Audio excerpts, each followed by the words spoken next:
Thursday morning இன்னைக்கு பிரம்ம முகூர்த்த பூஜையோட 15வது நாள். இன்னைக்கு என்னோட மார்னிங் பார்த்தீங்கன்னா லேட்டாக இல்லை, ரொம்ப லேட்டாக தான் வந்து ஸ்டார்ட் ஆச்சு. காலையில் எந்திரிக்கும் போதே மணி பார்த்தீங்கன்னா 4:40 கிட்ட ஆயிடுச்சு. எந்திரிச்சு அலாரத்தை பார்க்குறேன், அலாரம் வந்து அடிக்கவே இல்லை. அவசர அவசரமாக எந்திரிச்சு குளிச்சுட்டு இன்னைக்கு 5:30க்குள்ளே நல்லபடியாக பிரம்ம முகூர்த்த பூஜையை வந்து பண்ணி முடிச்சிட்டேன்.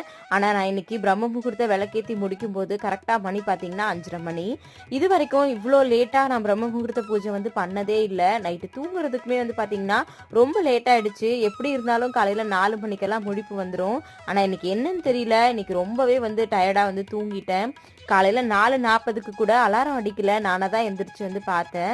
ரொம்பவே காலையில் டென்ஷனோட தான் வந்து இருந்துச்சு. ஆனால் பிரம்ம முகூர்த்த பூஜை பண்ணி முடிச்சதுக்கப்புறம் நிஜமாவே ரொம்ப ஹாப்பியாக இருந்துச்சு. இன்னைக்கு என்னோட மார்னிங்கை நான் பிரம்ம முகூர்த்த பூஜையோட ரொம்ப ஹாப்பியாக ஸ்டார்ட் பண்ணியிருக்கேன். எல்லாரோட வேண்டுதலும் சீக்கிரமாக நிறைவேறணும்னு எல்லாருக்காக வேண்டியிருக்கேன்.